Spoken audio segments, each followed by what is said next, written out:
ओम नमः शिवाय। जय माता जी रिसा। आज अश्विन मास के शुक्ल पक्ष की 10वीं तिथि है। इस दिन को दशहरा भी कहा जाता है। यह त्योहार भारतवर्ष में बड़े धूमधाम से मनाया जाता है। शारदीय नवरात्रि, विजयादशमी और शरद पूर्णिमा ये तीनों पर्व परस्पर जुड़े हुए हैं। इस दिन प्रातःकाल देवी की विधिवत पूजा करके विजयादशमी को विसर्जन तथा नवरात्रि को पारण करना चाहिए। इस दिन विधि पूर्वक अपराजिता देवी के साथ जया तथा विजया देवियों का पूजन करने का विधान है। सूर्यास्त होते ही कुंभकर्ण तथा मेघनाद के पुतले जलाए जाते हैं। इस पर्व को भगवती यानी विजया के नाम पर विजयादशमी कहते हैं। साथ ही इस दिन भगवान श्री रामचंद्र ने दशमुख रावण का वध किया, इसलिए भी इस पर्व को विजयादशमी कहते हैं। प्राचीन काल में राजा लोग इस दिन अपनी विजय यात्रा आरंभ करते थे। वैश्य अपनी बही खातों का पूजन भी इस दिन ही किया करते हैं। दशमी के दिन रामचंद्र जी की सवारी बड़ी सज धज कर बाजारों में घूमती हुई बड़ी धूमधाम से निकलती हैं। रावण, मेघनाद और कुंभकर्ण का वध करते हुए लंका नगरी का विनाश करने की लीला करते हैं। इस दिन नीलकंठ पक्षी का दर्शन बहुत शुभ माना जाता है। प्रिय भक्तजनों, अब श्रवण कीजिए विजयादशमी की कथा का। इससे पहले आपसे निवेदन है कि अगर आप हमारे चैनल पर नए हैं तो चैनल को सब्सक्राइब जरूर कर लीजिए और वीडियो को लाइक जरूर कीजिएगा। अब श्रवण कीजिए विजयादशमी की कथा का। एक बार पार्वती जी ने शिव जी से पूछा, लोगों में जो दशहरे का त्योहार मनाते हैं इसका क्या फल है?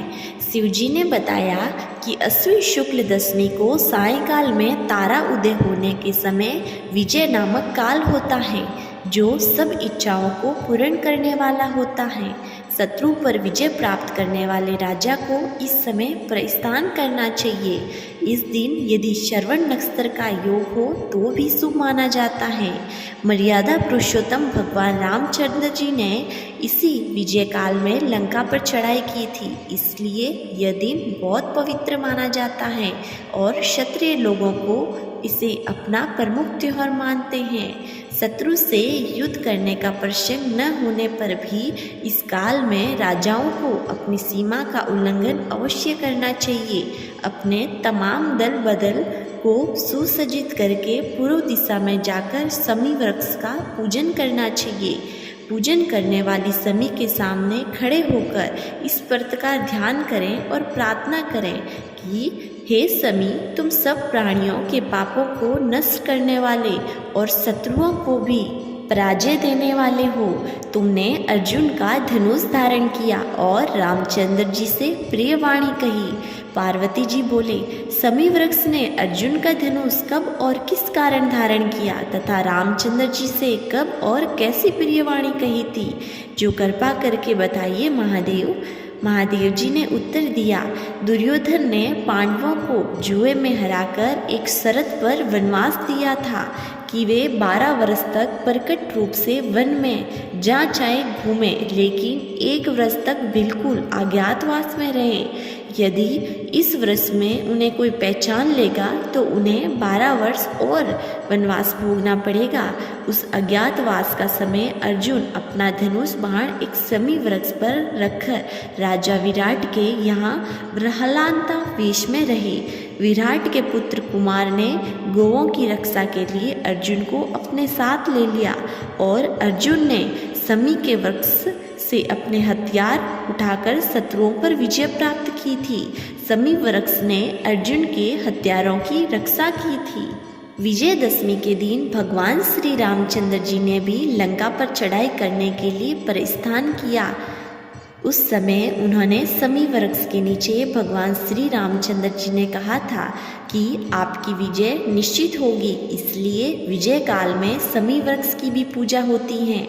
एक बार राजा युधिष्ठिर के पूछने पर श्री कृष्ण जी ने उन्हें बताया कि हे राजन, विजयादशमी के दिन राजा को स्वयं अलंकृत होकर अपने दासों और हाथी घोड़ों का श्रृंगार करना चाहिए तथा बाजे गाजे के साथ मंगलाचार करना चाहिए। उसे उस दिन अपने पुरोहित को साथ लेकर पूर्व दिशा में प्रस्थान करने अपनी सीमा से बाहर जाना चाहिए और वहाँ वास्तु पूजा करके अष्ट दिक्पालों तथा प्रात देवताओं की वैदिक मंत्रों से पूजा करनी चाहिए। शत्रु की मूर्ति अथवा पुतला बनाकर उसकी छाती में बाण लगाएं और पुरोहित वेद मंत्रों का उच्चारण करें। ब्राह्मणों की पूजा करके हाथी घोड़ा अस्त्र शस्त्रादि का निरीक्षण करना चाहिए एवं यह स्वयं क्रिया सीमांत करके अपने महल में लौट जाना चाहिए।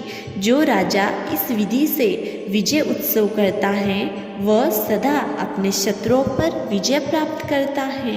प्रिय भक्तजनों, ये था भोलेनाथ और माँ पार्वती का कथा संवाद। यही है विजयदशमी की कथा। मुझे उम्मीद है आपको सुनकर बहुत अच्छा लगा। अगर अच्छा लगा है तो इस वीडियो को लाइक कीजिए और हाँ, चैनल को सब्सक्राइब कर लीजिए। मिलते हैं अगली वीडियो में, तब तक के लिए जय माता जी रिसा।